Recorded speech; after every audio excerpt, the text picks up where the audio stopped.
जौनपुर में दो आईएएस राजनीति में मारी एंट्री तो उधर माफिया पूर्व सांसद धनंजय सिंह की मुश्किलें बढ़ी। बता दें, जौनपुर में अपनी लोकप्रियता से जाने जाने वाले पूर्व डीएम दिनेश कुमार सिंह की रिटायरमेंट के बाद जौनपुर में लगातार सक्रिय हैं। उनकी यह सक्रियता केवल जौनपुर में ही दिखाई दे रही है। कहीं ना कहीं इस सक्रियता को लोकसभा 2024 के चुनाव से जोड़कर देखा जा रहा है।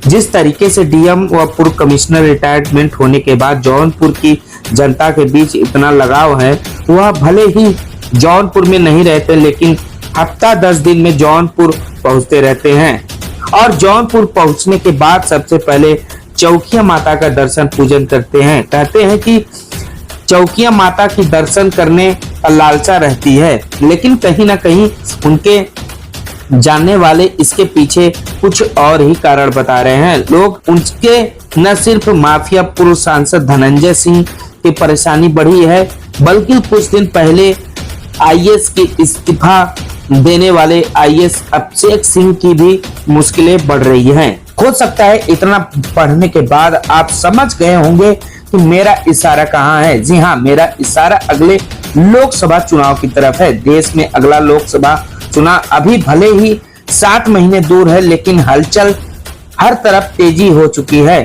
सभी जिलों में भावी दावेदारी की सक्रियता बढ़ गई है। सबसे ज्यादा सक्रियता उसे जौनपुर जिले में बढ़ गई है, जहां गांव माधोपट्टी का नाम देश का सबसे ज्यादा आईएएस और आईपीएस देने में गिना जाता है। संयोग यह भी है कि इस बार लोकसभा चुनाव के लिए यहां से पूर्व डीएम डीके सिंह ने इस बारे में बातचीत हुई तो उन्होंने बताया कि इस सक्रियता को किसी भी अन्य बातों से जोड़ने से साफ इनकार किया। उनका कहना है कि जौनपुर मेरी कर्म स्थली रही है, यहाँ से अजब तरह का लगाव बन गया है। यहाँ स्थित माता चौकिया धाम का महिमा तो अपरंपार है। वहां पर बिना कुछ मांगे केवल दर्शन से ही सब कुछ मिल जाता है। जौनपुर में तैनाती के दौरान अफसरों के प्रति शक्ति और आम लोगों के प्रति अपनापन ने ही डीके सिंह को यहाँ लोकप्रियता बनाया है। कोरोना काल में गांव-गांव जाकर मजदूरों को खाना बंटवाने और उनका हाल चाल लेने और कारोबारियों को, छोटे दुकानदारों की हमेशा मदद करने वाले डीके सिंह आगे रहे हैं।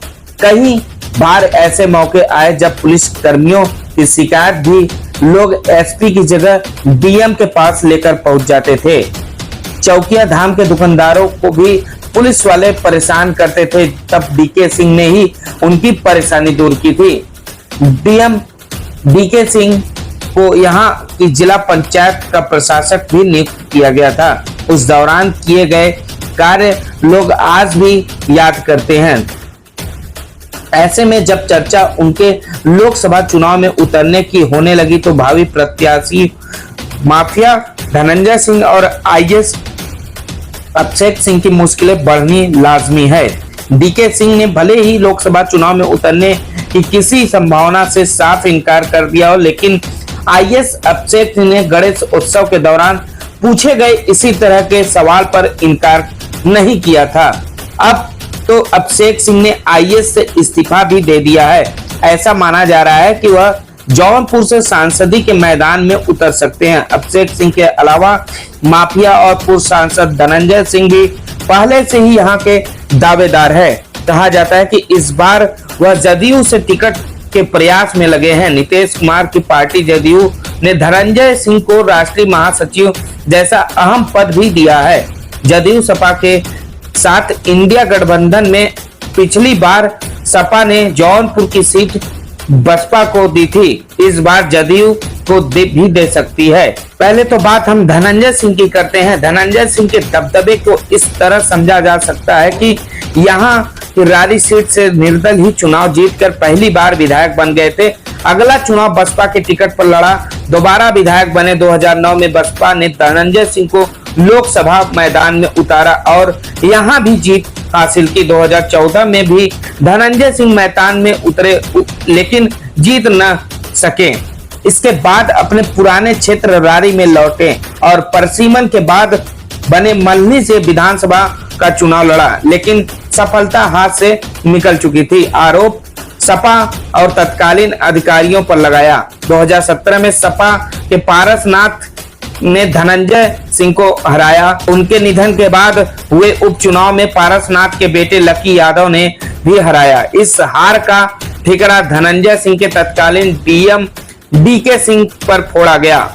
वहीं बात करें आईएएस अभिषेक सिंह का, तो आईएएस अभिषेक सिंह का मैदान में उतरना लगभग तय हो गया है। अगर डीके सिंह भी मैदान में आने की तैयारी करते हैं तो अभिषेक सिंह को पहला मुकाबला टिकट के फ्रंट पर करना होगा। माना जा रहा है कि अभिषेक सिंह का भाजपा नेताओं से करीबी संबंध है। जौनपुर में गणेश उत्सव के कार्यक्रम में बुलाए गए यूपी भाजपा अध्यक्ष भूपेंद्र सिंह पहुंचे थे। अभिषेक सिंह अगर उतरते हैं तो भाजपा का ही टिकट लेने की कोशिश करेंगे। दूसरी तरफ डीके सिंह उसी योगी सरकार में डीएम और कमिश्नर जैसे पदों पर रहे हैं जो भी सत्ता में हैं। ऐसा माना जा रहा है कि जौनपुर से दोनों लोग अगर टिकट मांगेंगे तो अभिषेक सिंह पर भारी पड़ जाएंगे डीके सिंह।